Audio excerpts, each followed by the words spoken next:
Dear children, we are going into the last part of this subunit, that is diffraction. Here in this topic we are going to study about the resolving power of optical instruments. So the question is, what do you mean by resolving power? Resolving power is the ability of the optical instrument to see as separate the images of two close by objects very distinctly. For example, when you are viewing a distant tree, you will be able to see the tree, and of course you will be able to see the leaves of the tree also. But you can't identify each leaf of each branches. It's very difficult to identify. But once you go closer to it, you can identify each leaf in it. This means that you have increased, this means that you are able to resolve it and see as separate leaves. Now another example. Suppose if you are going on a night driving and you see a distant vehicle coming towards you and you just see a bright spot alone.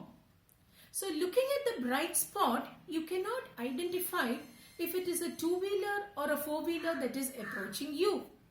But as it comes closer, you are able to see two spots, which means you are able to identify two headlights.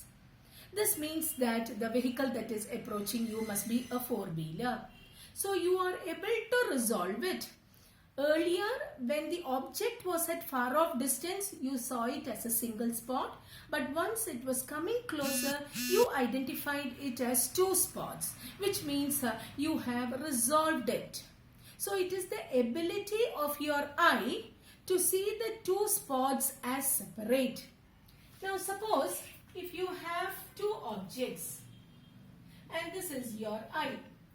The two objects, they subtend an angle at the eye, and this angle subtended by the eye is 1/60th of a second, or it is 1 minute. So if the angle subtended at the eye is 1 minute, you will be able to see the two images as separate. If it is less than 1 minute, then you see it as only a single object. Therefore, resolving power is the ability of the eye to see as separate the images of two objects very distinctly. The two objects very close. The two objects must be very close. Now, if the object is at a far off distance, the angle subtended will be less than 1 minute. That is why you are seeing it as a single spot. Okay.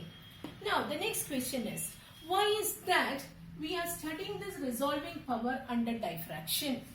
This is because if you consider any optical instrument, the objective of the optical instrument behave as circular aperture.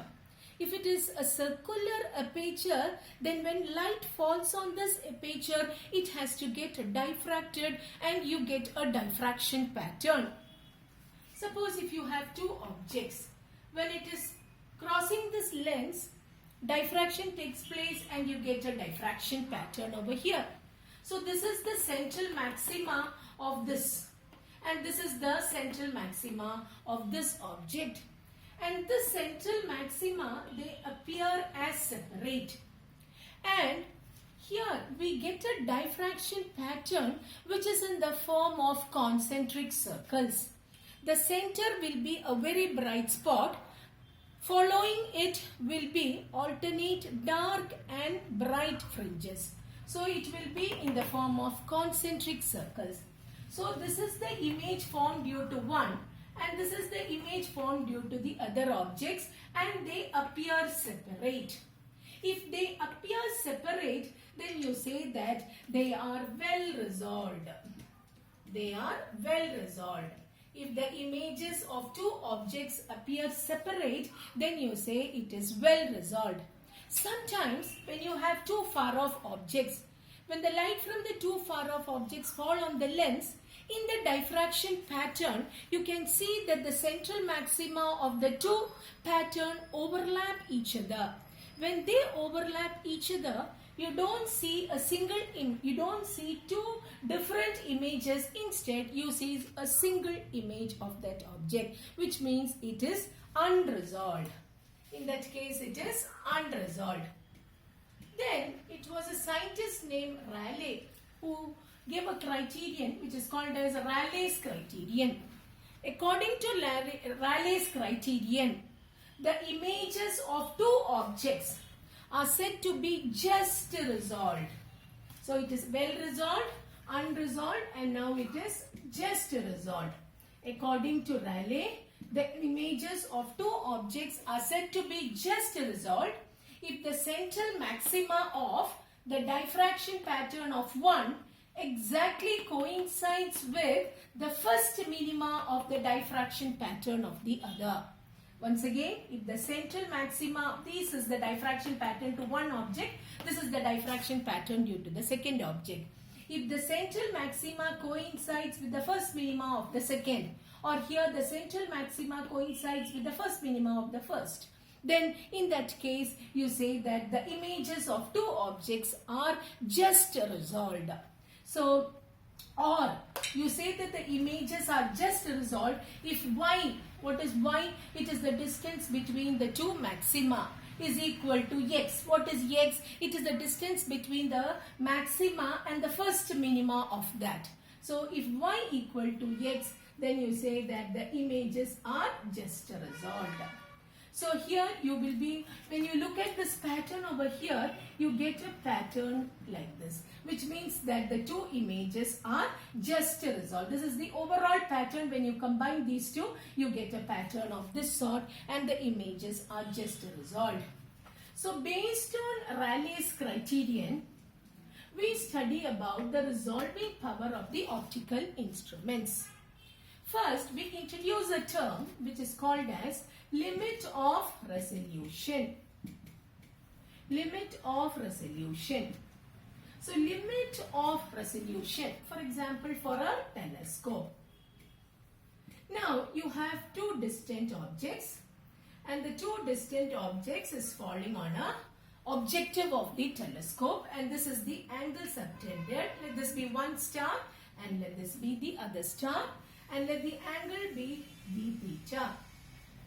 We know the formula for theta. When we studied diffraction, theta is equal to n lambda by a. Since n is 1, we write theta as lambda by a. There we were using a linear slit. But now, since we are using a circular slit, the formula changes to, this angle is d theta, and d theta can be written as 1.22 lambda, and A is the aperture of the slit. Here I write it as a D, where D is the diameter of this objective. Diameter of the objective. Greater the diameter, which means greater is the aperture, and we will be able to see the two images as separate. Over here, d theta is 1.22 lambda by d. Now you can see that d theta is called as the limit of resolution. So the limit of resolution is the smallest angular separation between two objects which can be seen as separate by that optical instrument, of course the telescope. So what is d theta? It is the smallest angular separation where the two objects appear just resolved, or the smallest angular separation where the two images can be seen as separate. So we write d theta. Now resolving power, as I told you, it is the ability to see as separate the images of two close by objects. And this resolving power is inversely proportional to the limit of resolution. Lesser the limit of resolution, greater will be the resolving power. So I write the expression for resolving power to be equal to d by 1.22 lambda, which means that the resolving power of the telescope can be increased by decreasing lambda, by using light of short wavelength, and by increasing the aperture or the diameter of the lens. Now let us see about the resolving power of the microscope. So when you consider a microscope, the resolving power, first we write the expression for limit of resolution and define limit of resolution as the smallest distance between two objects which can be seen as separate by that optical instrument, and it is given as 1.22 lambda by 2 mu sin theta. Now here, what is this mu? In the case of air, suppose if the distance between the object and the objective lens is air, mu will be equal to 1. The gap between the object and the objective, you can fill oil also. When you fill oil, it is called as an oil immersion microscope. So you can see that the mu of the oil is very high.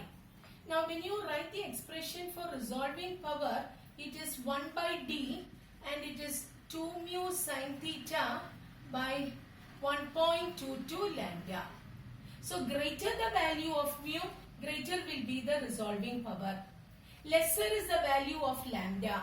So normally to get low lambda, we use light of short wavelength, for example ultraviolet light, which has very low wavelength compared to visible light. So in that case, the resolving power can be increased. This theta, you can't increase the aperture of the lens because the aperture of the microscope has to be small. Moreover, the maximum value of sine of an angle is only 1.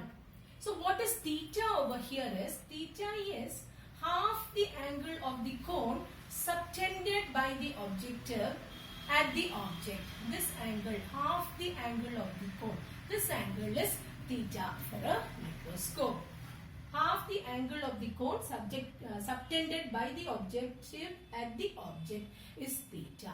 So you can't increase theta, so the resolving power can be increased by decreasing lambda or increasing mu.